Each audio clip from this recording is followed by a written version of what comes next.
Happy Saturday, everyone. Welcome to our overt version of Coffee and Conversation. I'm Tara Setmayer, got Julie Roginski, Michelle Kinney. Is JoJo coming today? JoJo is busy with kids and baseball today. So That's right. It's March. Yep. It's March. That's okay. That's all right. I'll hold it down for you, Joe, as you guys have been holding it down for me the last couple shows. I've been running around. I was in New York a couple days. I had to do CNN and then yesterday I had to do MSNBC, and like it was just one of those weeks. But I'm happy to see your all lovely faces now. I got to see Michelle on Thursday, but I haven't seen you in a couple days. I know, and people have missed you. It's really interesting. Yesterday was the show.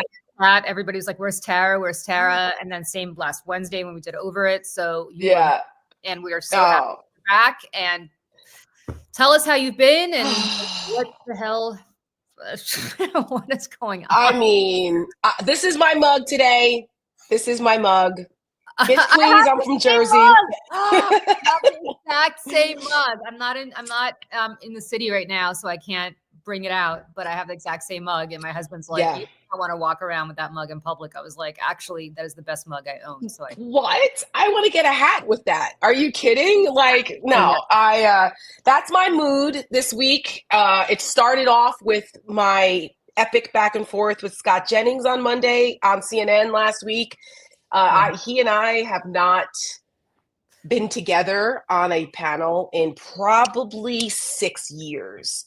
So a lot of folks were waiting for that. And I would say it didn't disappoint, given that he's so insufferably obnoxious. And I'm from Jersey.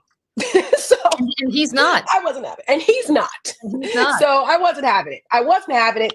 And I needed to stand up for our federal workers. I needed to stand up for our law enforcement officers because of what happened last weekend with Enrico Tarrio and the Proud Boys, and confronting January 6th officers like Michael Fanone at a conference in DC. There was just so much. And I let him have it because nobody really takes it to him. Oh, he deserves. Well, no, that's true. You do. That's true. I forget you do that show. Yeah, when I do that show with Catherine Rampell. Yeah, you guys do. That's true. Yeah. The women do.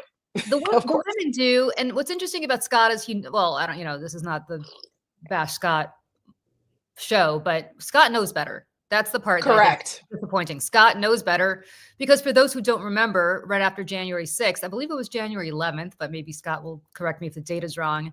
Mitch McConnell went to Scott's office and they had Chick-fil-A, and he and Scott and some other guy sat around and they were appalled about what happened. And Mitch McConnell said to Scott, "The Democrats will take care of that son of a bitch for us," the son of a bitch being Donald Trump. And Scott went on CNN and was appalled at what happened. And he was basically out. And then, of course, until he was back in. Yeah. Scott like all the rest of them. Scott knows, much like Marco Rubio, Scott knows.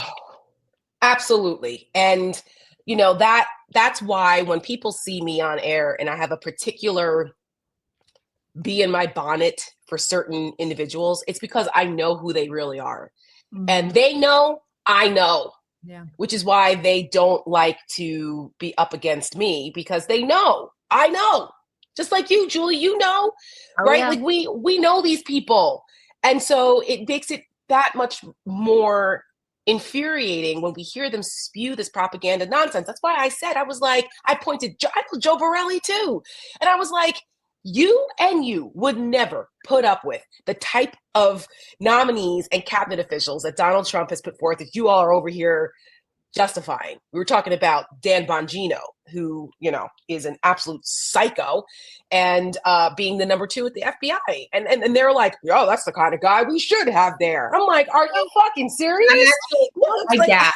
That's the part that kills me. They know better because, by the way, and Tara and I can attest to this, when you hang out in green rooms with these guys, it's a whole different show. And what's more, forget Scott Jennings, because that's fairly obvious that he knows better. I guarantee you, I shouldn't even guarantee you, I know from personal experience that at least 50 to 80%, that's a huge range. I would say 50 to probably the the people at Fox News who are putting this stuff out there, they know better, because I've been, I used to do shows with them, and during commercial breaks, they'd be rolling their eyes at the very thing that they were defending 30 seconds earlier on air. So I just want people to realize that, like, for a lot of people, this is all for show, not for us. Not for us, because we are over. When I say we're over it, I don't even mean that as a pun on the name of the show. We're kind of over it because we're women, and like, we put up with shit. Like, I don't have time for this nonsense, right? That's why we called the show Over It. It came from that. Because all of us have worked and have bitten our lip, as every woman on earth has, and has compromised and has said, okay, this is for the greater good, and it's for the good of the party. And Tara did that as a Republican for a long time, and I did that as a Democrat for a long time, and I would defend the Democrats no matter what, because it was for the good of the party, because the alternative was worse. And like, the bottom line is, we could do better than all of this shit. And that's why we're kind of over it, because we don't have to defend the indefensible. Just because you're wearing the team jersey doesn't mean you have to defend the indefensible, right? Like, that's 100% correct. And I will just say that one of the reasons why people would, even though they may not have agreed with me, but they respected the fact that I was honest. And I was always one of those people that actually didn't defend the party when it was indefensible. And that made me a bomb thrower. That from early on, way back in the late 90s, early 2000s, when I was calling the party out, I would be like, whoa, wait, no. What are we doing here with this? And people would be like, oh, yeah, that's why I never got the job inside the White House or inside the West Wing. I mean, I desperately wanted to work in the press office for George W. Bush in his first term, actually. And then in the second term, especially after 9/11. And then the second term, I helped get him reelected. And I really wanted to work in the administration. And I was told, yeah, you're great, you're smart, but you're a bomb thrower. And I said, wow. That was because I didn't tote the party line, even when it was bullshit. And this was 20 years ago. So, I've always kind of held that role, which is why I named my Substack Uncompromised. Yeah, by the way, Tara just launched her Substack. Would you do a quick plug? Guys, if you're on Substack, or even if you're not on Substack, you should be on Substack. Tara just launched hers, and follow it, because it's so, I think we could all use a little Tara Setmayer in her life. And so if Tara's writing, you should be reading. If Tara's doing Substack Lives, you should be paying attention. Michelle also launched hers, the Michelle Kinney. I don't know if you've populated it yet. I don't write anything on it. I'm just kind of there. That's why if anybody doesn't know about Substack, because I am just like learning about Substack, it's kind of like a social media platform, sort of, but it's also a place for people to write long form. Like there's journalists there's people doing really, really great work. But if you just want to be a spectator, you can just sign up for Substack and just be there and be part of the conversation and comment and subscribe to people. And then there are certain people that you can be a paid subscriber, and then you just get access to extra exclusive content that, other people can't. So I think it's great. I am loving it. As we did our first little Substack on Julie's thing last night. It was super fun. I was listening in the car, because I came from MSNBC, and I was like, let me turn it on. And I was listening through the car, because my husband and I decided, I was like, hun, it's been a week. I need some food, some drinks, and some jazz. And so we went out to dinner, and then we went to a jazz club, and I just needed a minute, because music, and as Michelle knows, because we bond over this, music and theater give us life. Yep. This week when I was in New York, I got to go see Gypsy with Audra McDonald, and it was phenomenal. Absolutely phenomenal. And I was Audra McDonald is going to win another Tony. What does she have? 6 now, Michelle? Something like that. Yeah. Something. She's going to win a 7th. She played the hell out of Mama Rose. Oh my God. Yeah. By the way, shout out to Christy McCall in the comments, who said, I turned 50 last month. My filter is gone. I'm loving it. Amen. Mine left at 44. I will tell you the day. I can tell you it was July of 44. I'm getting the other day when my filter disappeared, and I'm now 51. I'm a year ahead of you, Christy. It's been the best thing in the world. when you can finally say whatever you want to say. I used to think you have to be like an 85-year-old old, lady when you could just kind of tell everybody to go F themselves. Apparently not. Apparently it happens to you much sooner. So congrats, Christy. I'm super proud of you. Welcome to the Women Who Don't Give a Damn Anymore club. You're among family here. Yes, welcome. Yep. We welcome you. Listen, I turned 50 in September, and I just got a shirt this week that says 1975 vintage, all original parts. And I wore it yesterday. Actually, I wore it yesterday when I did my my rant about what happened in the Oval Office. I was so fucking furious, like everyone else. And I realized I had it on. I was gonna wear it this morning, but I don't know what I did with it. And so, but anyway, listen, I'm in denial that I'm turning 50 this year. It's kind of weird for me. I don't know. I mean, 40 was cool, but like 50, I don't know. I'm struggling with it. My husband, though, he's like Kristen. He's like, I'm turning 50. I can tell everybody to go fuck themselves. He's like, I don't care. He always says, listen, I'm 50 years old. You're not going to tell me, blah, blah, blah, blah. I'm like, hun. He goes, I can't wait. So he turns 50 next month. It's so different for all different kinds of reasons. I mean, you know what I mean? It's in the workplace. It's our body that are changing. It's like, there's so many things. And I mean, I appreciate that. I think it's amazing that he's all about it, because aging is such a gift that is not granted to everyone. Yeah. Every year I used to feel kind of like, oh, when I turned 40, but I was, you know what? F that, because I have friends who didn't make it to 40, as I'm sure all have friends who didn't make it in family. And every year I'm like, you know what? I'm still here. This is great. So, they got Botox and stuff for everything else. I can, I can white people problems up in here, but, for everything else, it's, let me tell you something. As somebody who's in her 50s, it's great, because your husband is absolutely right. Like I say that to my son all the time, who's 7th grade, so now everything's a debate. Wow. Yeah. I'm like, I am 51 years old. You are not going to out debate me. You are not going to outmaneuver me. Like, I have been there. I did it to my parents. Like, a nice try. Like, I got more experience. And so let me tell you, and you're absolutely right, Michelle, because the alternative. What's the alternative? The alternative is to be dead. Like, honestly, that's the alternative. And I don't want that. That sucks. So I'd rather be here and maybe be a little more achier, or like a little more wrinkles in my face.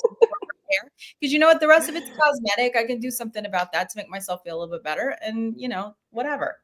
Yeah. And I actually was thinking about this the other day, because I love showing up basically in my J. Crew factory that I got for like $10 thing. And if you saw the sweatpants that I was wearing right now, you die. But I was actually thinking about, so for people who don't know, I used to work at Fox News. And so they used to give us wardrobe. And the Fox News wardrobe is quite different from CNN or MSNBC wardrobe. Very real. We would walk into a room and we would have these racks and racks. I might be violating my NDA saying this, but I don't think so. Racks and racks and racks of dresses, which were all sample size. You either fit into it or you're out of luck. Cool. And you would, this is in the Roger Ailes days, I don't know, maybe it's changed now, but they were very specific, right? They would hem them to be very short, sometimes sleeveless or low cut. And I have like a closet full of these dresses that I never wear anymore, ever. And because I have nowhere to wear them, because why would I need to wear something where you can kind of see, my hoochie if you really looked hard, because that's what the Fox kind of mentality that they had back then. And I got to tell you, like, you get older and you realize all the work that used to go into trying to look hot and trying to look, getting the right hair and the right makeup and the right dresses and trying to fit into them. It's such a relief not to have to deal with that shit anymore. It's so nice not to have to like think about, like, I rolled out of bed today. I got to be honest, I didn't even shower. And me either. Yeah. And I threw on this thing, which, may or may not have been washed. I can't guarantee it. And socks that I wore yesterday for sure. And just rolled into doing the show. And it was so nice. And meanwhile, off my bedroom is this closet with all of these dresses, which if anybody needs any sample size, really short dresses, let me know, because I try to get rid of them. I try to actually take them. This is the saddest part. I tried to take them to Dress for Success, and I called Dress for Success, and I said, I have all these dresses. Does anybody need them? And they don't take them if they're not probably particular not size. appropriate. Yeah. No, not because they're not appropriate, because I think the sizes were not right. So I don't know what to do with them. So if anybody here wants them, let me know. Oh my God, Julie. Dickinson Design said after 50, you don't have to try to look hot. You're just hot. And more always said, and more always No, okay. So, what? I don't have my glasses, so I can't really see one. So here's something really funny. Okay. Yesterday, before the whole Ukraine and horrible thing happened yesterday, we were texting about the show today. Like, okay, we don't really plan what we're going to talk about. We just kind of show up. No. But today is the first day of Women's History Month. And so there was a video that I wanted to play. And I don't know if anyone here has seen Fleabag. It's a show on Prime. I never watched it. I've never watched it. It used to win a lot of awards though, right? Or nominated. There's 2 seasons. Season 1 was kind of like, season 2, so good. Okay. And there is this epic scene between the lead actress, who's also the writer and creator of the show, and Kristen Scott Thomas talking about this. And it's so funny. We did not plan this, that you guys were talking about this, but it's like exactly this. And that's funny. I if we want, I can pull it up here and we can watch it. Pull it. Go for it. I love that someone said you look 25, Michelle. That is so true. Like, I don't know who you are, but bless. Yes. I mean, listen, Michelle's skin is absolutely beautiful. I get the privilege to see her in person. And yes, when we first started working together, I bought her a water thing that said hydration queen on it, because she was always drinking water. And that's how I have a bin of water bottles, and I switch them out whenever, because it's like I have to motivate myself to drink it because it's not fun. So it's like if I have something nice to drink it. So I use that very often, actually. My husband just got this for me to motivate me to drink more water. So it's a big ass Stanley thing. The Stanley. Yeah. Oh, the Stanley cup. Oh my gosh. Yeah, I know. Whoops. Okay. I'm going to play it. Are we cool? I'm going to play it. Yeah, go for it. All right. I was in an airplane the other day, and I realized, I mean, I've been longing to say this out loud. So, women are born with pain built in. It's our physical destiny. Period pains, sore boobs, childbirth, We carry it within ourselves throughout our lives. Men don't. They have to seek it out. They invent all these gods and demons and things so they can feel guilty about things, which is something we do very well on our own. And then they create wars so they can feel things and touch each other. And when there aren't any wars, they can play rugby. And we have it all going on in here, inside. We have pain on a cycle for years and years and years. And then, just when you feel you are making peace with it all, what happens? The menopause comes. The fucking menopause comes. And it is the most wonderful fucking thing in the world. And yes, your entire pelvic floor crumbles and you get fucking hot and no one cares. But then you're free. No longer a slave, no longer a machine with parts. You're just a person in business. I was told it was horrendous. It is horrendous, but then it's magnificent. Something to look forward to. I think that is just such a great scene. And I see people post it all the time. And the conversation between the two characters, they just met because there's a women's awards party. And Kristen Scott Thomas's character wins a women's award. And, she's like, oh, congratulations. And she's like, no, I hate this. This is like an infantilizing thing. Like, I hate these kinds of awards because it makes me feel like I'm sitting at the kids' table. It's like I won this award, but it's only women. And then they talk and she's like, how old are you? And she's like 60. And she's like, how old are you? And she says like 32 or something. She said, don't worry, it gets better. And that's how the conversation starts. And I just think it's so great. I think it's so great. And it's such a good message to send, because when you hit your 40s and 50s, life is not over. In many ways, it just begins. So What's the show about? Because the name Fleabag makes it sound really. I'm like, what was that? I think perhaps that was. So it's been so long now since I've watched it. I forget where like what's the premise of the show? It's this young woman. She lives in England and she's just like a disaster. Her life is a disaster. She doesn't get along with her sister. Her stepmother's crazy. And so like the first season is like just watching this woman like hit a wall over and over and over. And it's just like, she's a terrible person and she's a shit show. But the second season, she starts to kind of figure it out and she falls in love with someone that she can't fall in love with. It's such a great show. It's so good. There's only 2 seasons.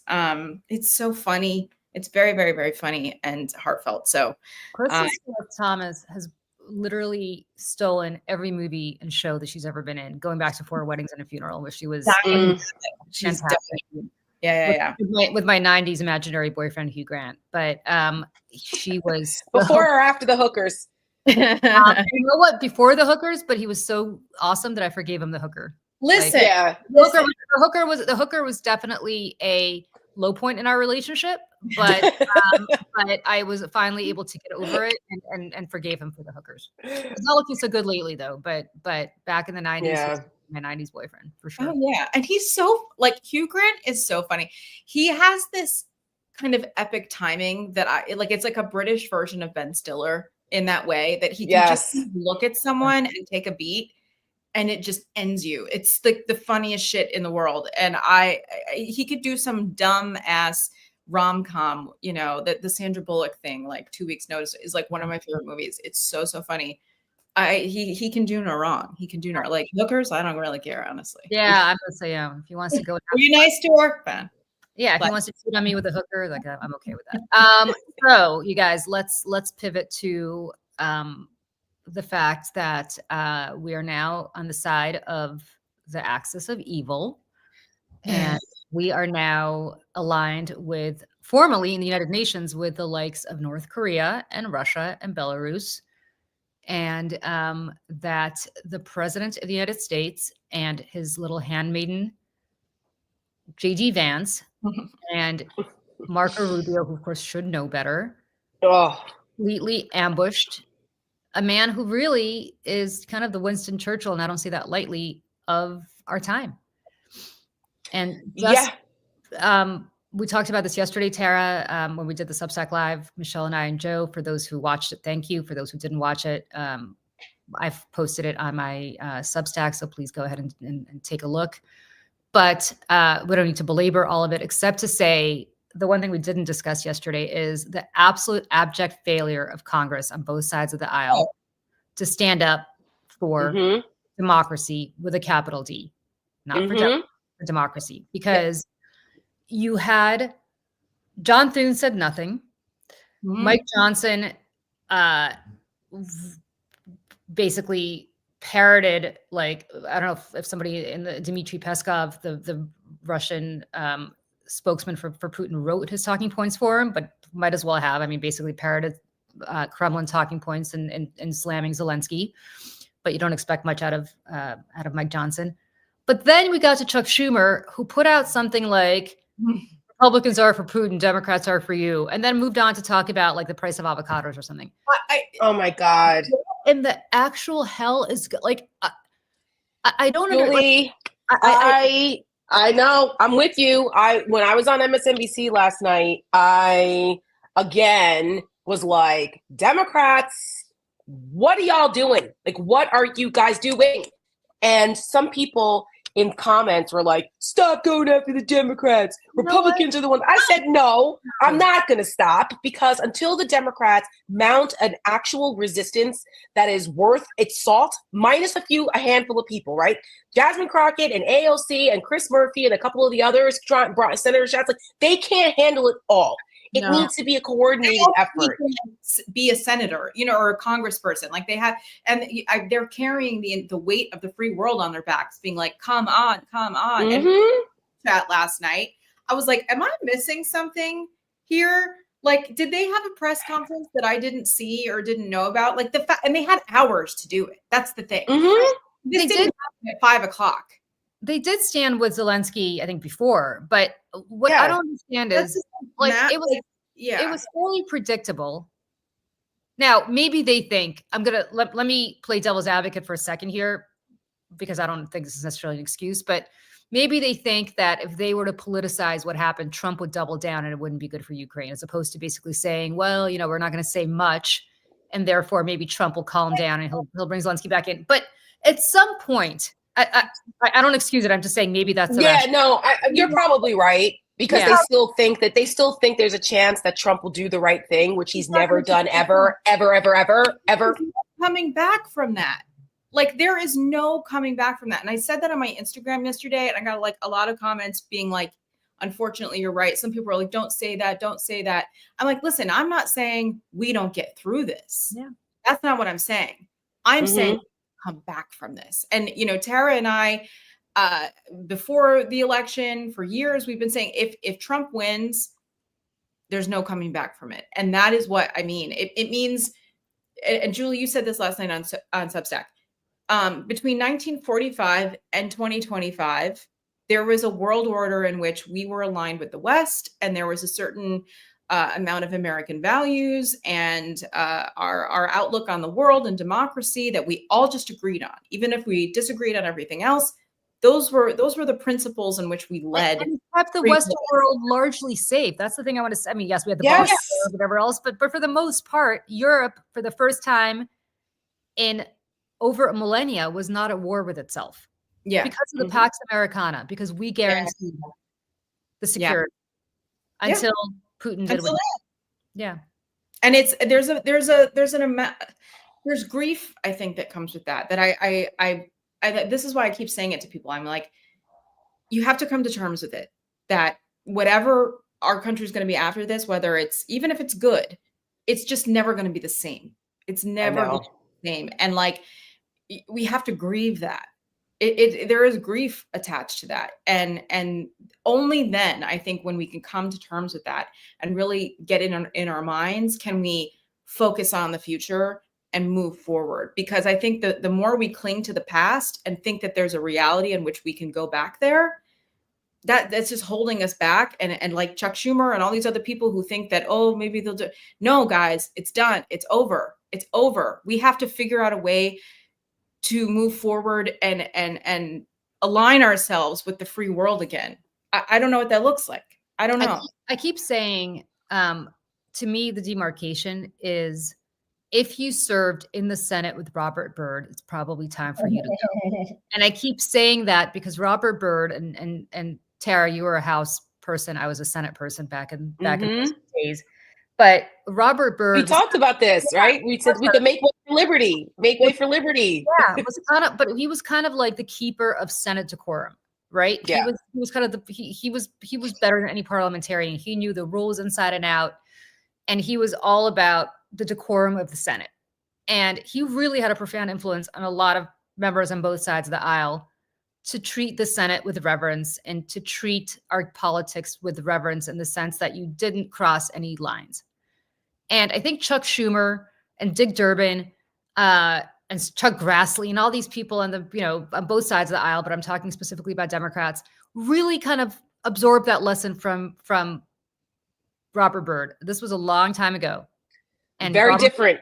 It's the world. Very different times. The world has changed, and people like Chris Murphy, who got there later, and people like Brian Schatz, who got there later, and people like Jasmine Crockett and AOC, who got there later, they don't rightfully, they understand that the respect for the Senate was blown up, and it was, by the way, blown up by people like Mitch McConnell. Yeah. So let's not pretend that we will ever get back to those days. Ever. I mean, this is like some antebellum shit that, Confederates after the Civil War were like, the South will rise again. The Senate will never rise again like this. We will never go back. You'll never go back to the days of, hoop skirts and skirts, whatever the hell antebellum stuff was, like, over. Yeah. Those days are over. Yeah. It's very frustrating to watch, because we all know that they know. And it's like, if you don't play the game that you're in, you're playing a game by yourself over there, while your opposition is doing what they're doing in your face, and you're still playing some game over there. And that's what they're doing in the Senate. I mean, Hakeem Jeffries came out yesterday. I mean, he did a couple news shows, and I know that some people were asking, like, what about the State of the Union? The State of the Union's on Tuesday, which I completely forgot about until yesterday. Right? I'm like, oh my God, it's March already. And I said, the Democrats should not go. They shouldn't go. They should boycott the State of the Union. I don't know what you guys think. I think that they should boycott the State of the Union. Or if they don't, or the alternative is because, you know, the House where the State of the Union happens is in the House of Representatives side where they do joint sessions. Mm-hmm. So that is the people's house. So you could still stay. But then if they do, they should sit there in absolute silence. That's what I think they should do. I think absolute silence. I think they should go because it is the people's house and it is constitutional. The president constitutionally, that he has, you know, that one of his very few constitutional responsibilities is he does have to deliver a State of the Union. So, I was thinking that through as I was saying it. That's why I was like, well, wait a minute. He actually has to do this. So, okay, fine. If they go, then they should go. They shouldn't shake his hand. They shouldn't do the fucking rope line shit that they do for all the theatrics. The selfies, like, no. They should go and sit in silence. In silence. Don't boo. Don't do anything. Just sit in silence. You have to perform your duty to listen to the president deliver the State of the Union. But that's all you have to do. You don't have to do anything else. Do not do the rope line. If I see anybody taking selfies with that man, you are dead to me. Dead to me. Because he's not a celebrity. He's a monster after what happened yesterday. And you don't take selfies with monsters so you could show your grandchildren one day, look at me with, you know, a president. Mm-hmm. And you just... Would they take selfies with Lenin, Stalin, Mussolini? Hitler, right? I'm yay, let's take selfies with this guy. And you don't, you know, I don't know who his guests are to the State of the Union, but there's always, you know, one or two sad cases that illustrate a larger point. I don't care if they're the most meritorious people on earth. You don't applaud. Because if they're there, they're being used by him. Right. They're props. Agenda. And so if they want to be props, that's up to them, but you don't applaud. And you don't applaud the First Lady, little Eva Braun, or whatever the Czechoslovak version is, because she's all in on it. She's not being held hostage. She's there voluntarily. Yep. Well, actually, she's paid to be there, but yeah. Well, yeah, but you know, you don't have to take the money, right? Like, well, that's true. Who's like, do you know how she doesn't know how lucky she is? She could be often, was it Slovenia or something? I say I say this all the time because I can't stand Melania Trump. I think she's awful, and I think the audacity of her, the fucking unmitigated gall of her to have an attitude about anything being first lady because she could be milking goats in fucking Slovenia. Instead, she's been given a chance to be, the first lady of the United States, and she's got the audacity to have an attitude about it, so she can fuck herself. In fairness, I have been to Slovenia, and let me tell you something. When I went to Slovenia, if anybody's ever been there, shoot me something in the chat because it was so beautiful and so nice, and the people there were so lovely. I've heard that. That I don't know why she left because it's really, really nice. And they have really good wine. Have you ever had Slovenian wine? Their wine is fantastic. You guys, if you want to have one of the best meals of your life, let me back up. My husband happens to be of Slovenian descent. Really? And as I keep saying, he's mostly Irish, but yeah, part of him is of Slovenian descent. And what I keep saying to him is, you know, I'm of Russian descent. We had like Tolstoy and Dostoevsky and Tchaikovsky, and he has Melania Trump. So, but they also have really nice ceramics there. I have these beautiful ceramic mugs from there. We're going down a little rabbit hole, but I got to tell you, if anybody is ever planning a trip to Europe, Slovenia is kind of hard to get to. We drove from Austria through the Alps to Slovenia. But beautiful. Gorgeous. If you have the opportunity to go to Ljubljana and have dinner at the castle there's only one castle. It's like high up on the hill. It's a 4 or 5 star restaurant with wine pairings, like a Michelin starred restaurant. I think the whole meal, start to finish, was like $200. And when I tell you that anywhere in Europe or the United States, that would be like a $2,000 meal, I'm not kidding. It's so amazing. Go, go, go. Nothing to do with Melania Trump discredits that country because that country is so great. Seriously. But Melania Trump, she's paid to be there. Yep. She is sucks. But you know, she doesn't have to go as far as she does. That's the part that kind of insults me because she could just keep her mouth shut and just go do whatever she does with Bear, and that whole relationship's whatever. But like, Very odd. yeah, whatever she does, you know, she doesn't have to pipe up, but she does pipe up once in a while, and not in a good way. Not in a good way. And you know, this whole like, poor me, I'm so misunderstood. I'm so like, nobody has to understand you or misunderstand you. You could just not be involved, and nobody will think about you. But you do. Yeah, it's like Ivanka, who's like, you know, I'm so misunderstood. I was kicked out of New York society. Okay. Can I? Yeah, Right. go ahead. Go, Michelle. Can I Please. for a second, Yeah. because okay, Ivanka and I are just about the same age. So I remember growing up, like knowing who Ivanka Trump was and seeing her and things. And then I remember, I think I was in like, gosh, it must have been right around like the year 2000 or something. There was this documentary that came out about rich kids in New York. And she was one of them. And, you know, but she was never seen as like, at least in people in my age group, I think she was just kind of seen as kind of like glamorous, but like her dad was cheesy and like, you know, but she was kind of cool. And obviously she was getting a lot of plastic surgery and she hung out with a lot of famous people or whatever. But how do I say this? She is, I think, in many ways as bad as her dad, or if not worse. And I don't want to out anybody here because obviously, you know, we live in New York City. We know a lot of people. I've talked to a lot of people who know her or have worked with her and said that she is a horrendous human being, like horrendous. She married Jared Kushner. I know. That should tell you all you need to know. Right. And I again, don't want to out people, but it's, I've heard, you know, even when she was back in the day, you know, she dated and whatever within like the New York society people, like, but then, I mean, Jared Kushner is like a turn to the dark place, like really dark place. And I think it makes sense because again, they're extremely transactional people. And I'm sure that in a lot of ways, and I don't know, because I don't know them, but her relationship with her husband was transactional. And it was like a business decision as much as of anything else. And I mean, look at what they've done. I mean, and Jared Kushner's a lot like Donald Trump. I mean, yes. Like, look at what he's done. His family gave him one building to manage. Was it 666 Madison Avenue? No, 666 Fifth Avenue. Yep. And look what happened. And he got bailed out by the Saudis. The Qataris, I think, actually. But yeah, their sovereign fund. But you know what's interesting to me about after a bunch of others rejected it, the Chinese were trying to buy that too, and then something happened with that, and then the Qataris came in. And just as a quick aside, if you remember during the first Trump administration, that whole like embargo thing with the Qataris and Saudi Arabia and all this and that was all about Jared Kushner's freaking building, the 666 building transaction. They were trying to basically extort the Qataris into bailing him out.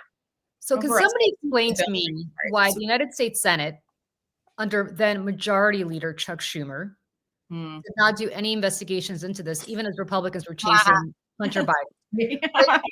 Talk about like, this is what I mean. Oh, we're better than that. We're not going to do stuff like this. No, we're not. We're not. Punches you in the face, you punch him back twice as hard. I'm sorry. Like that's, you know, the laws of the jungle.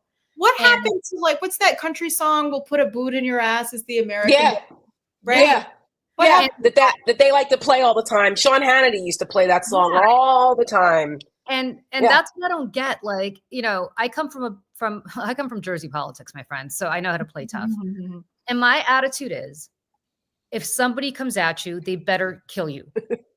And then they better put you in a lead coffin and bury you and sit vigil over your grave for 48 hours. In the Passaic River. Make sure you don't rise from the dead.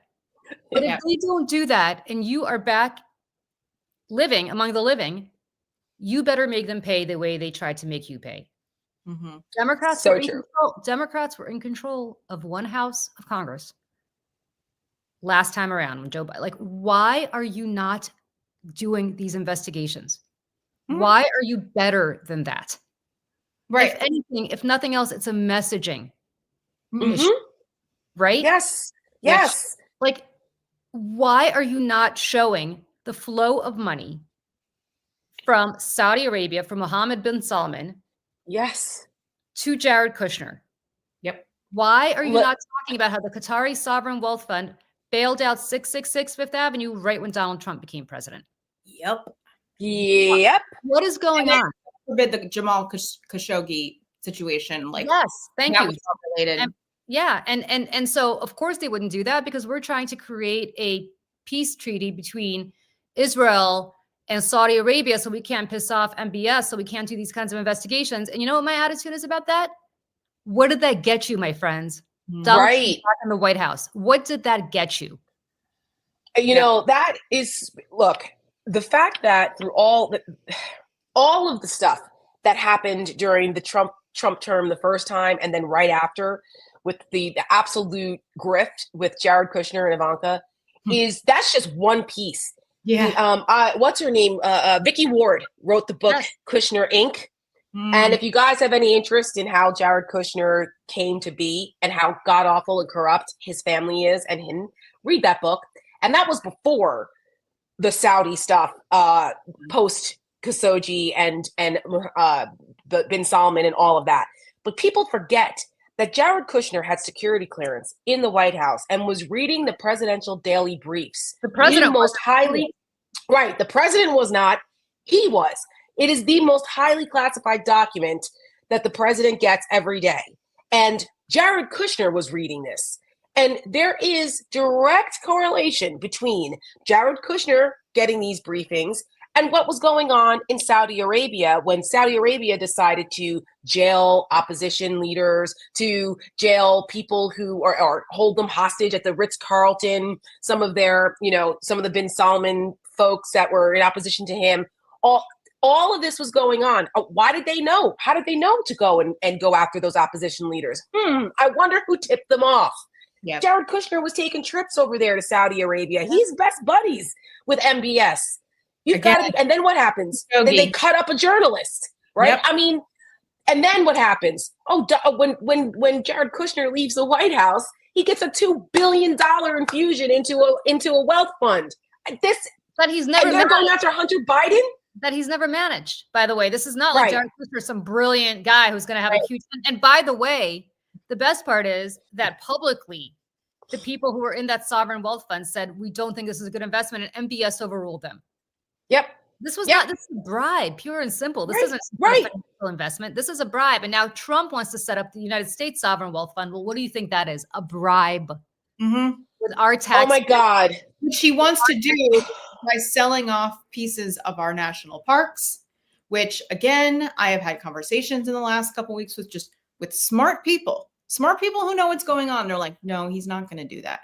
Are you shitting me? Of course he is. You think he's not going to sell off Yosemite, or Yosemite, if you're asking him? Did he actually say that? Yes, He called it Yosemite.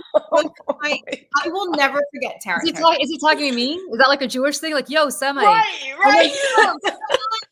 No,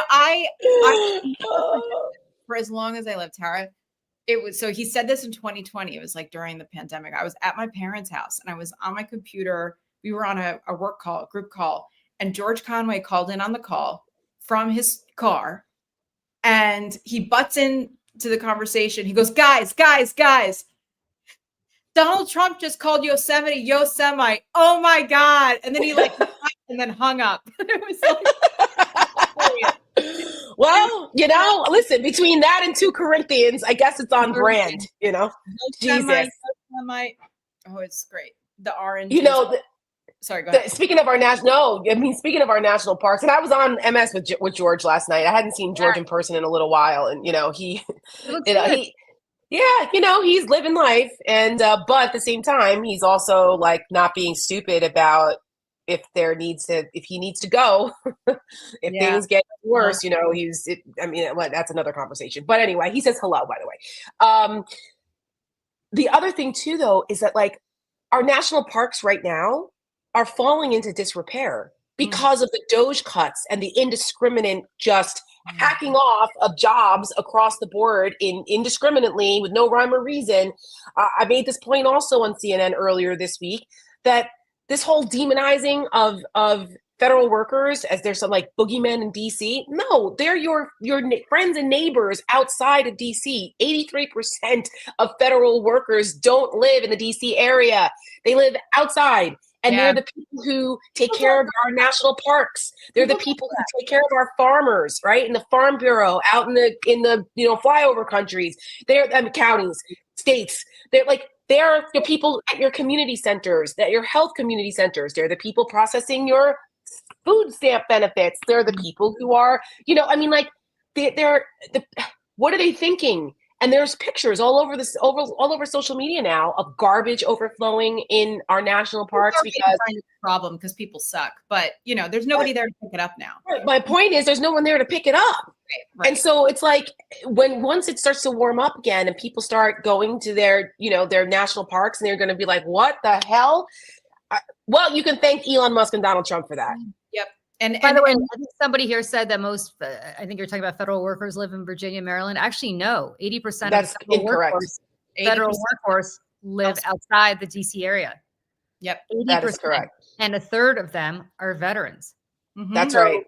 So the people who are being screwed are not the swamp.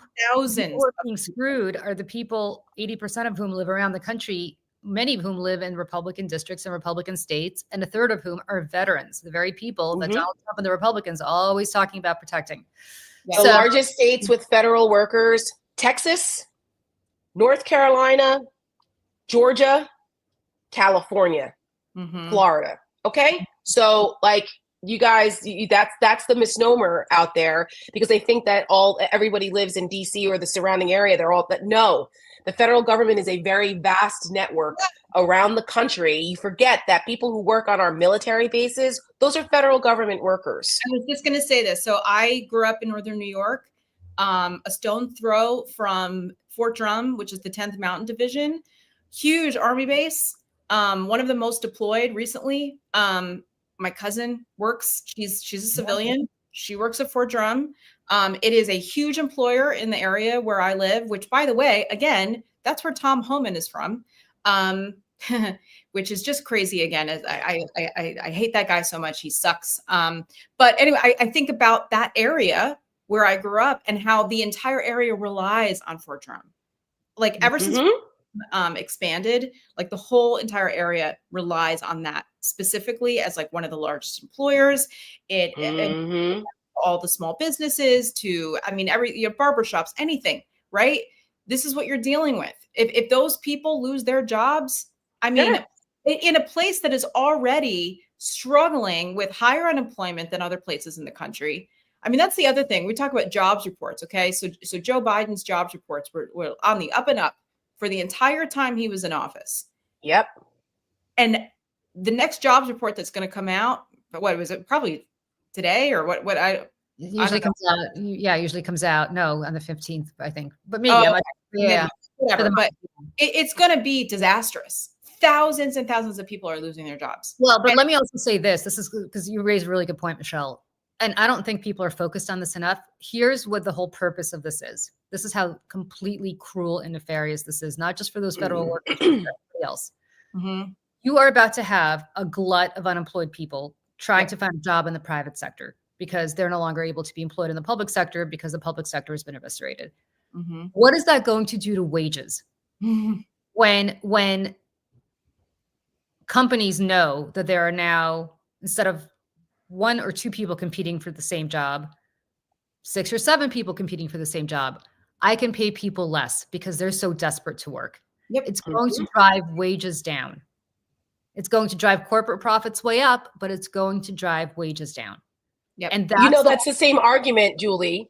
That's the same argument Republicans would use about illegal immigrants coming in and competing for jobs especially in low-income neighborhoods. They would tell Black folks, now they're going to compete for your jobs in the inner city. Because if you have all of these people competing for the same low-wage jobs, it's going to bid down wages. Yep. What happened to that? But if you're if you worked at the IRS and you were an accountant, now you're going to try to get a job at H&R Block. I'm totally making this up, but or PricewaterhouseCoopers, or any of these accounting places. Like, guess what's going to happen? It's just Econ 101. Yeah. Right? Econ 101. And Elon Musk and anybody who's overly invested in the market, they're going to do just fine because the market's going to, again, corporate profits are going to go up. But if you are somebody who's trying to make a living, and let's not forget that the average American doesn't have $400 for medical emergency saved up. So we're not talking about when they're cutting Medicaid and they're cutting Medicaid. I mean, your VA next. People are going to die quite literally. Yeah. Because of this. And they're going to be impoverished and they're not going to have a social safety net because they just decided to cut billions of dollars from the Department of Agriculture to get rid of SNAP. So that's your food security for people who are on SNAP, which is mostly mothers with children. They're going to cut $880 billion, most of it from Medicaid. This is going back to the Great Depression before people had any kind of social safety net. They're trying to dismantle all of it. This, I kept talking about the Pax Americana going back to 1945. Actually, domestically, they're going back to pre-1933. Yeah, I was going to Make America Great Again. They're talking about the Gilded Age. And it was one of, if not the most hugest, the hugest gap in income inequality. I mean, you had the rich people. We're talking about the Vanderbilts, the Rockefellers, all these people. And then everybody else struggling. I mean, really barely getting by. Then we go into Hoovervilles. Remember the Hoovervilles? We learned this in class. People were destitute, living in shanty towns. Yeah. And it's not really that far-fetched to think that this can happen. You think about the tent cities, when you go to big cities, right? And you've got a lot of homeless people who live in literal, they make tent cities out of tents. And that's where people live because they're so, so much that I can't, the amount of cruelty that comes from these people that all claim to be Christian. How dare you? Oh, and and they're trying to get rid of the FDIC. I don't know if anybody knows that. So if you have money in a bank, right, and something happens to that bank, it goes under, your money is insured by the FDIC up to, and I think they raised the limits, but it used to be 250,000. Yeah. But I think maybe even higher now. They're trying to get rid of that. Yeah. You know why? Of course. But why? Because if our banking system goes down, they want to replace it with crypto. Yes. Which is again, so we could go so far in the weeds about this. And Tara and I talked about this on our show, The Stakes, a couple of weeks ago. And maybe we can just dedicate one of these things to that and have somebody on who can talk to us that is inside of it or has written a book or something. The Dark Enlightenment is a thing. It is called the Dark Enlightenment, and it's part of the tech bro ideology that was Curtis Yarvin is the one singular person who influenced the worldview of Peter Thiel and JD Vance and the rest of them. And all of this is by design. That's why they came in with a sledgehammer and they're trying to break shit. And they're able to do it with the help of the theocracy from the hard right-wing Christian nationalists that want their kind of thing. And they're all working together. But the tech bros at the end of the day want to be the ones to break up the world, not just the country, the world, to make new countries that they can be the CEOs of. And again, this is their words, Curtis Yarvin's words, take people who are unproductive in society and turn their bodies into biodiesel. Yeah, we talked about hyperbole. Yeah. That is his words. Yeah. And someone in the comments earlier when we were talking about the national parks actually brought that up about how they want to turn the states into these network states where run by tech bro CEOs. So they want to get rid of democracy. They think monarchies are cool and that the United States should be broken up into little tech network states run by CEOs. And so where basically, unless you're a computer programmer or something like that, that's useful to them, everybody else is slave labor. It's like techno-feudalism. Yes. It's sick, dark shit that these oligarchs believe. And it's real. It's the undercurrent of what's going on. And Donald Trump thinks that I don't know if he believes this, is aware of he's being used as a pawn in all of this.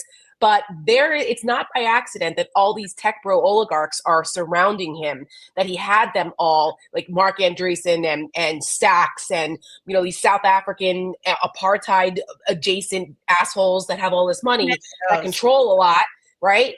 they see what's going on here, and they even see Elon. Some of them even see Elon as a clown puppet. Just kind of, they're like, yeah, put him out there to do all the hard work, and we'll come in and do the rest. Like, it's very dark. People should look into it because it's real. We're not making this up. Yeah, No, we should actually have somebody on who. Yeah, is in the yeah. business. We're gonna do that. It's funny how I went down this rabbit. So I was on vacation last week with my husband, and of course I'm trying to relax as much as I can, but then I start sitting by the pool and I didn't bring a book. So I start going down the rabbit hole.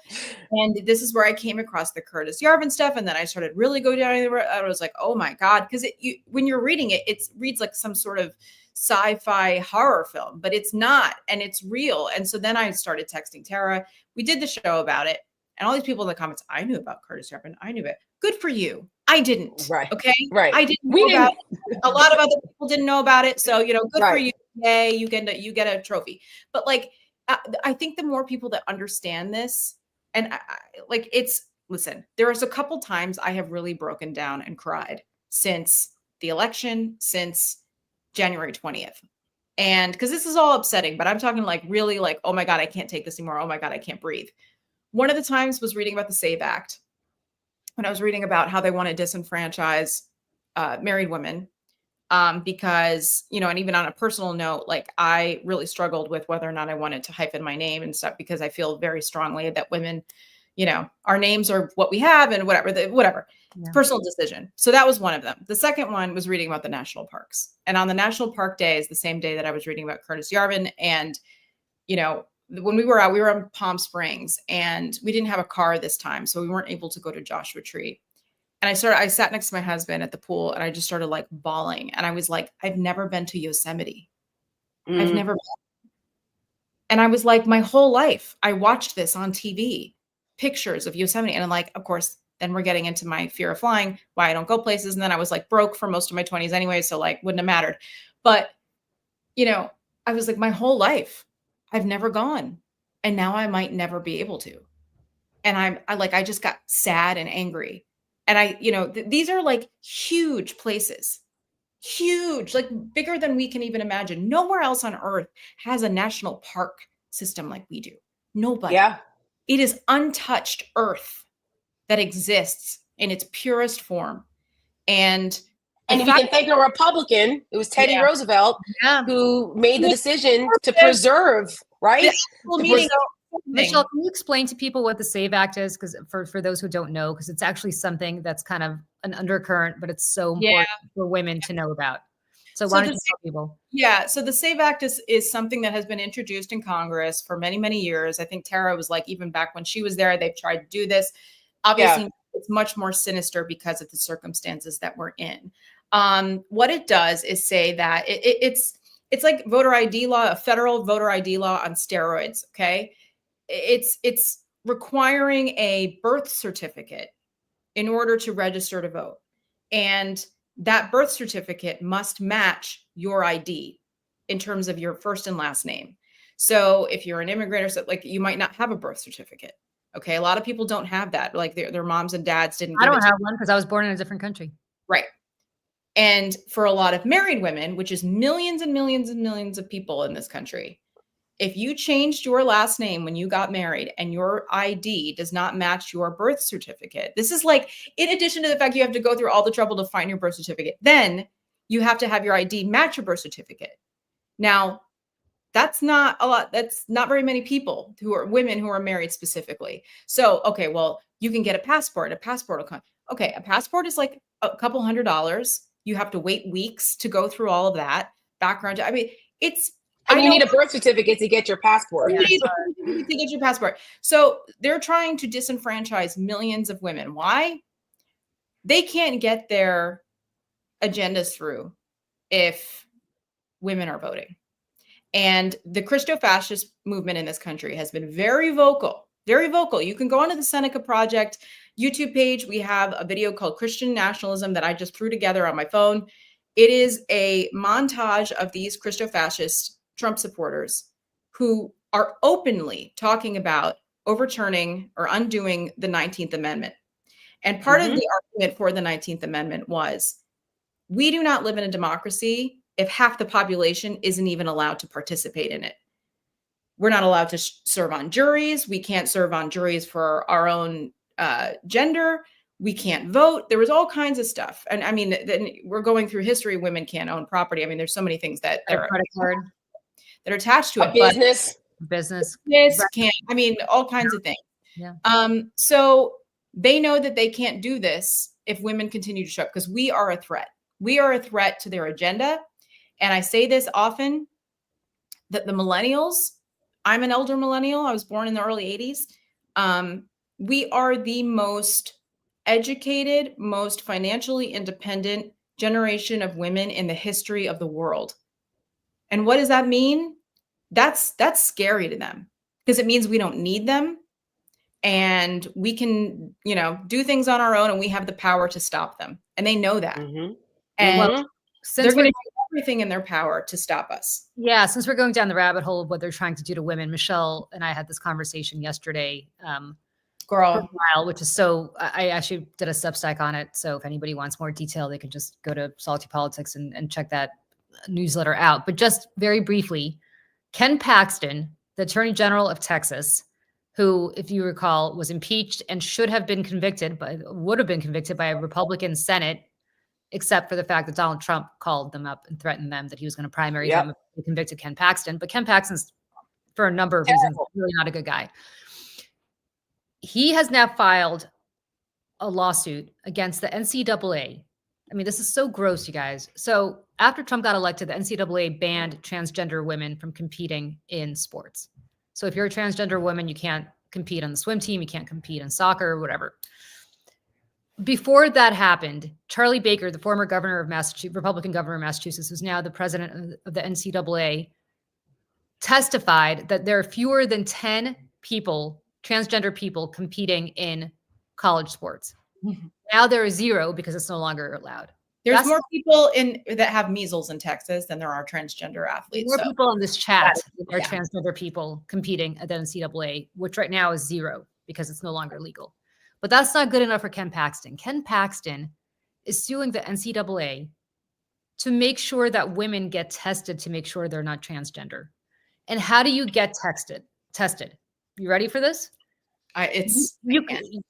You could do a blood test, but it turns out, I'm not a biologist, but it turns out that a lot of women, women have the XX chromosome, men have the XY chromosome, but apparently it's not as clear cut.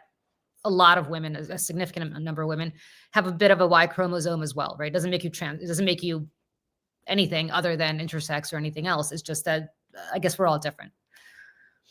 The way that you get this done is by measuring breast size, which again, I know plenty of women who don't have large breasts or breasts at all. And you ready for this? Clitoris size.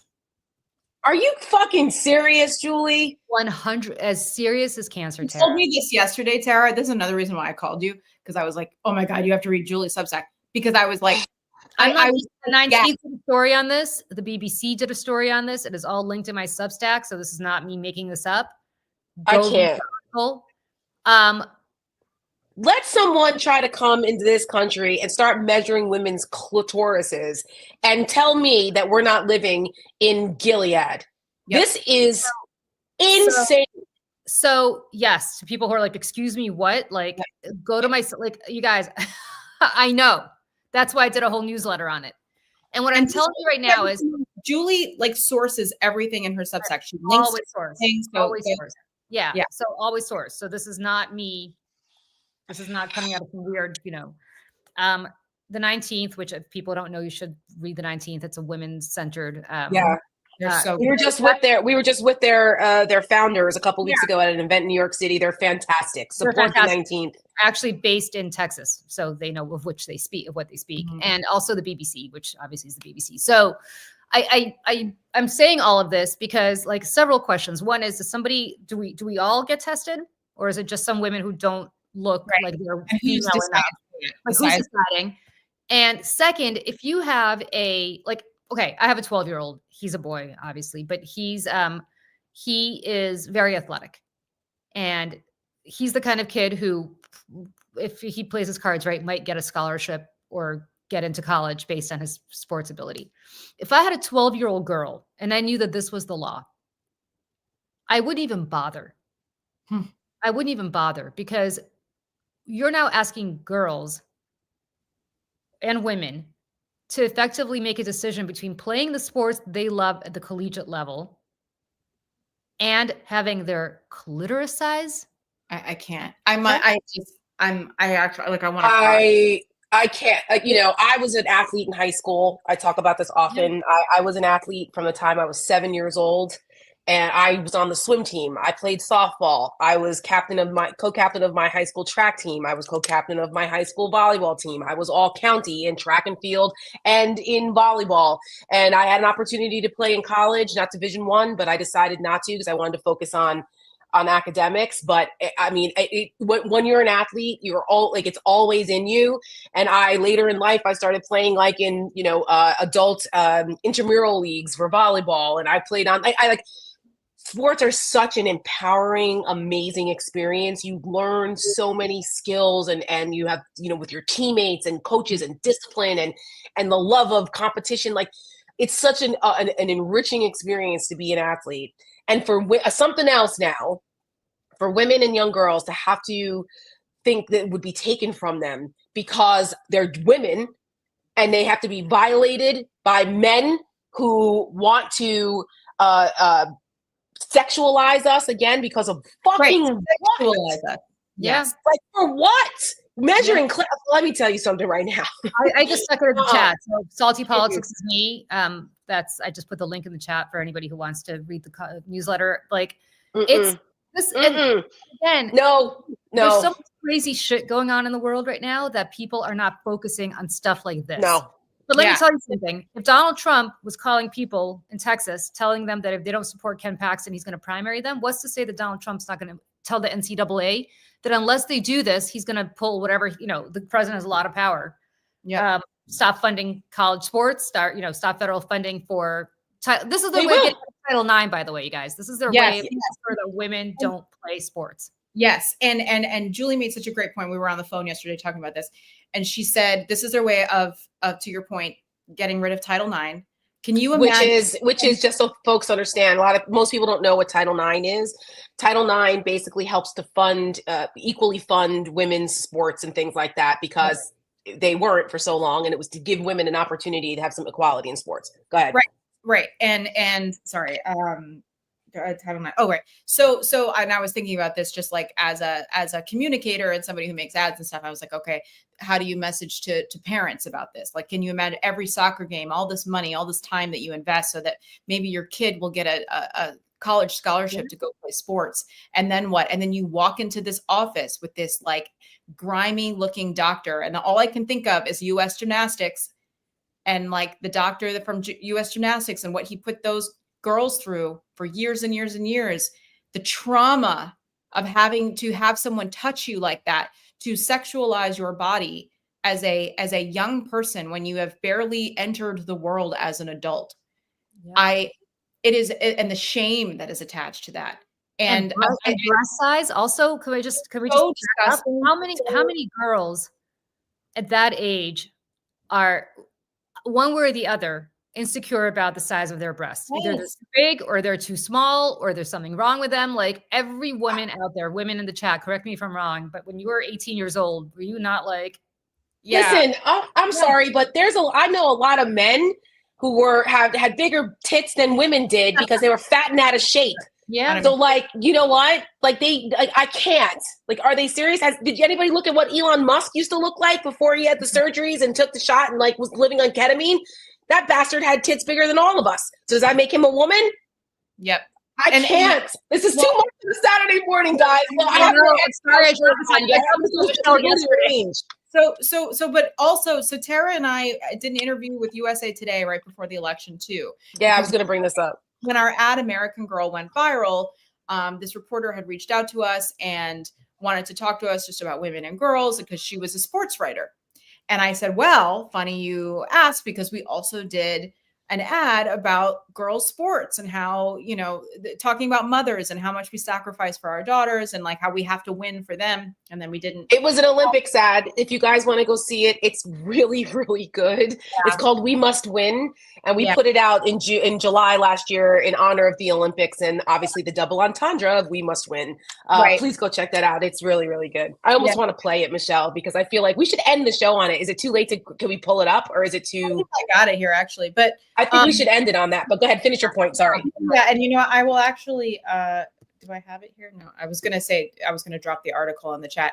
I'll find it. Go ahead. Yeah. So I was saying, like, because I talked about Title IX, right, and how so many Gen X was the first generation to benefit from Title IX. So I think about Gen X and millennials and how like we're the first group of women in the history of the world / country that has ever been given a chance. We have been given a chance to have a normal life, to have an equal life, to have a life of autonomy. And again, they want to take this away and dehumanize us. And I use the example with the report. I don't think she printed this in the story, but my sister-in-law, who I talk about often, who just retired from the Marine Corps. She was a JAG officer. She was in for 20 years. She had a full scholarship to play soccer at Tulane. Because of that, she was able to then go to law school and go serve her country after 9/11. That's what she wanted to do. And she did. And as a woman, again, in the Marines, as a woman lawyer in the Marines, as a woman lieutenant colonel in the Marines, like I can't tell you how hard it was for her as a woman in all of those roles. But she would not have been able to do any of that and had it not been for Title IX.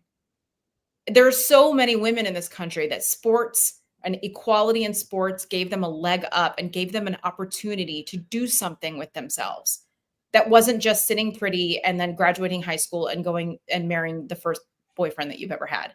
Like, it's so empowering. It has empowered women. It's given them confidence to be able to be leaders or to work with other people, to Tara's point. All the skills that you learn. I played sports too until I was in 9th grade, and then I decided to start doing musicals instead. But I think we can all relate in that way, either as girls growing up doing that or, as parents. I mean, sports is such a huge part of being a parent now. Huge. Yeah. Huge. Oh my That's God. why JoJo's not with us today. She's she's a sports mom.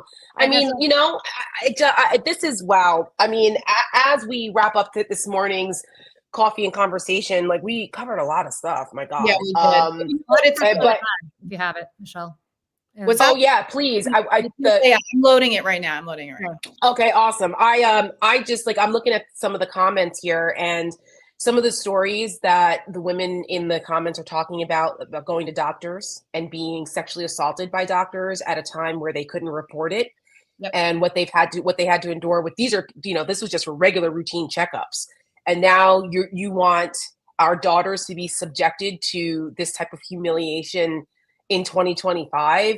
Like what it is incomprehensible. It's unconscionable. And if this doesn't, these are like the things that are slipping through the cracks because of all the other, flooding of the zone of all the other bigger things. Yeah. But that's why women like us do what we do, so that we can bring you this type of information, because people need to be armed with that information. We educate each other, even within our little group here. We inform each other so that we can use our platforms to inform you guys, because we can't rise up and have a resistance and an opposition against this stuff if people don't know. And that's why they try to flood the zone. What does Steve Bannon call it? Muzzle velocity. Yep. Try to take it all out. I'm using gun references today because I'm feeling saucy. I have my shooting sports. This is the sports shooting club that my husband and I just joined, because I need to get my skills up. He already has them. Michelle, when you come down, we're going to the shooting range. But these are the things that we need to know, so that as we are coordinating and inspiring and getting folks together to mount an opposition to push back against this, you have to be armed with the facts. And as independent people here, we can't rely on the mainstream media to do this, because Not this if should you want. be headline news. Yes. Why, you know what, you guys, why isn't that's the thing. Why did it take the 19th to write about this, which Right. most people, which is a great new God bless. Why did it take me to do a Substack on it? Why isn't this leading David Muir's show? I think Right. that at least with us and Seneca and whoever, Yeah. like I know for me that I will be talking about this as much as I possibly can. Yeah. Oh my God, me too. Yeah. It's, and to the point about doctors sexually assaulting young girls and teenagers. I remember when Me Too, at the beginning of that, people started to tell their stories of assault, harassment, treatment, all kinds of things, right? And Connie Chung, who is a hero of mine, who we included featured in American Girl. She told the story about how her doctor assaulted her when she was a young teenager and touched her in a way that made her feel something for the first time that she had never felt before. And it was just out of like him touching her and stimulating her, and she didn't know what was happening to her. And she said, I was so young and I didn't know what was happening to me. She's like, and then he just told me to get up off the table, and I went home. Like, and she goes, and that was my first sexual experience I ever had in my life. And that was like in a time. I'm right. I mean, go look it up. I mean, she talks about it. And my mother was sexually assaulted by a doctor and never said anything, because my grandfather was captain of our hometown police department. oh my God. And she did not feel that she could say anything because she didn't want to bring, that kind of attention. And remember also, she was a single mother in her 20s of a biracial child. Right. And my mom is no wallflower. She produced this. Okay. So let me just tell you, like, for her to hold that, and I did not know this until the Brett Kavanaugh hearings. Yeah. And we saw what happened with Christy Blasey Ford and how she was treated.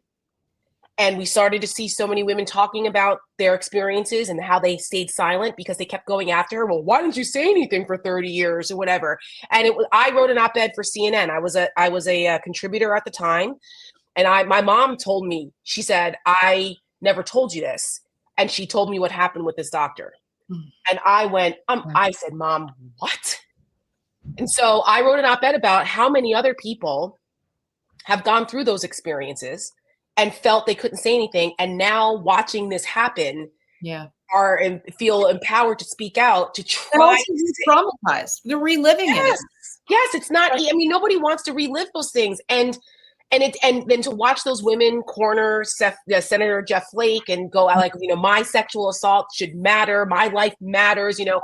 That was a big turning point. Another for me to leave the Republican Party, where I was just like, I can't with these people. They are the fucking worst in 2018. And I was very passionate about that. And this is not just some highfalutin thing that, it's not real or whatever. No, millions of women have experienced these traumas. And these bastards on the other side, under some wacko Christian nationalism, feudalism bullshit, want to try to take women back to a time when they didn't have a voice and they didn't have agency over their own bodies. This is how it starts. Yeah, and we're not going to let that shit happen. One quick thing before Michelle plays this video. Yeah. Somebody, casual observer, you said, remember Anita Hill? Of course. Yes. Let me tell you what happened. Let me tell you something that you guys may not be aware of. So for those who don't know, I run a nonprofit with my former Fox News colleague, Gretchen Carlson, that specifically addresses silencing mechanisms in the workplace, like forced arbitration, NDAs. And let me just explain to you what makes Anita Hill so relevant. Before Anita Hill in 1992, 2% of all American workers were covered by forced arbitration. For those who don't know, arbitration basically doesn't allow you to sue in open court. It sends you to a secret chamber of arbitration where all of your claims are completely covered up. And we worked very hard to get rid of that last session, which President Biden signed into law to get rid of that for sexual misconduct. But only 2% of all American workers were bound by forced arbitration. After Anita Hill, the numbers went up so dramatically that today, 82% of all American workers are bound by forced arbitration. So if you are sexually assaulted or sexually harassed at work, you're no longer bound by it because of our law.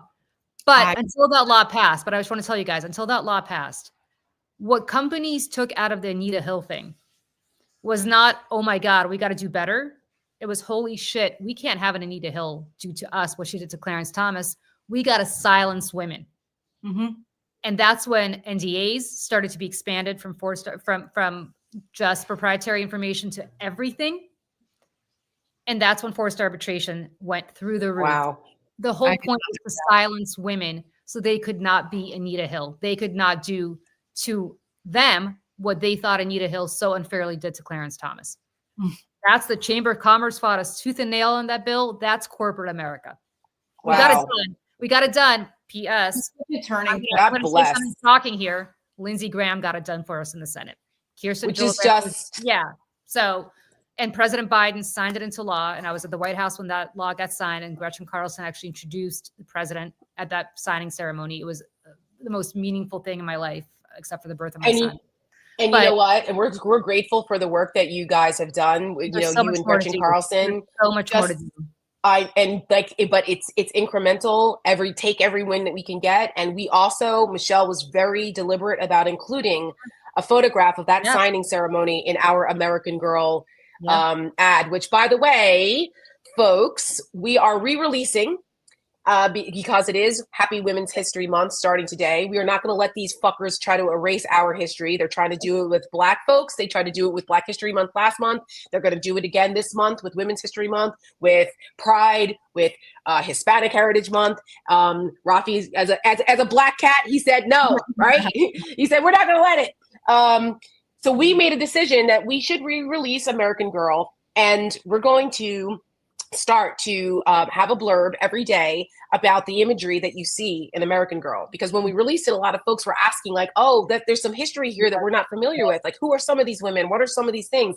And even the 6888 Women, the movie that Tyler Perry put out about the Black women in World War II, we have footage in that. We had no idea that Tyler Perry was even making that movie.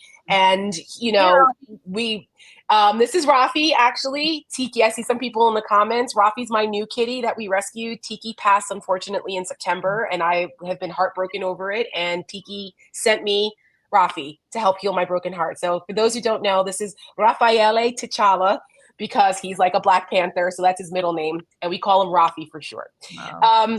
But anyway, so we are going to be, you can check that out on our Seneca Project socials. We're going to start on Monday, posting every day. Some information and factoids. That's what they're called, factoids about what you see in American Girl, because we had no idea it was going to have the impact that it had on so many women and men. So we wanted to reintroduce that. And also we submitted it for a Webby Award, and the Webbies are like the Oscars of ad making and online stuff. And so Michelle is a multi-Webby Award winner for her past work. And we are very proud of the work that we have done with Seneca. And so there'll be an opportunity for folks to vote online for American Girl. Nominated. If we're nominated, then people can vote. Right. That would be nominated. So why don't you play the ad, Michelle? So I'm going to play it now, and then we'll say goodbye on the other side. Are we we're playing We Must Win, right? Yep. Okay. Okay. From the 6 a.m. practice to the away game pickup, from her first goal to the state finals, from the big wins to the big lessons, we take care of all the little things. We do these little things so our daughters can achieve big things. We do all of this for their future. And this fall, that future is on the line. We have come so far, but we have one big thing left to do for our daughters. Their rights are on the ballot, and we won't go back. Not now, not ever. This fall, we will go for the gold, and we must win for them.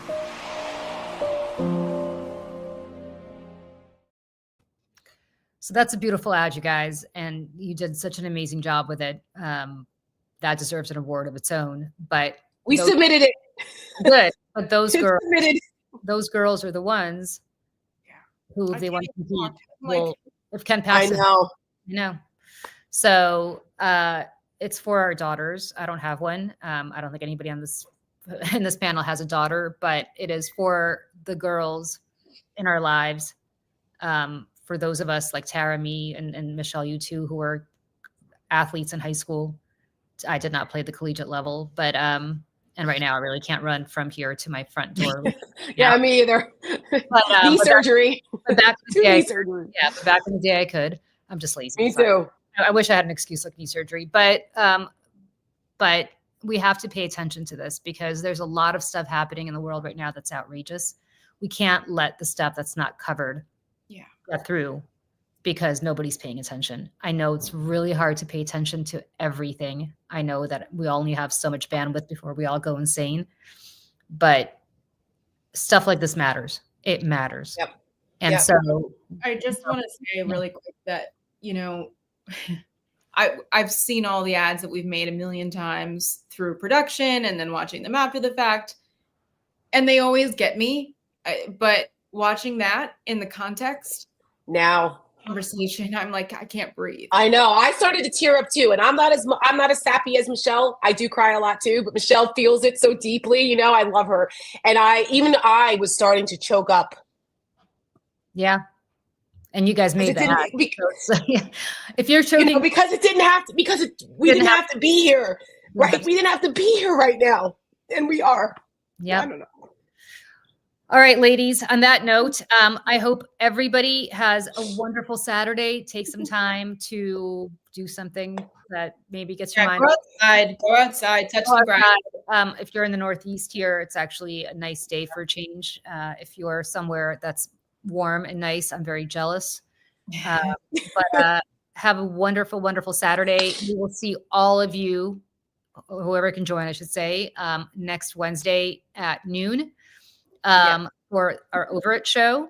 And we will see whoever wants to come again for Coffee and Conversation next Saturday. We are so happy that you're joining us. I mean, last time I think we had over 15,000 people last Saturday join, which is just thank you really from the bottom of our hearts for spending your Saturday mornings with us, because you have a lot of other stuff to be doing. It's nice to know that we're not alone. Yes. Yeah. And you're not alone. We're here for you. All right, everybody. See you later. Bye.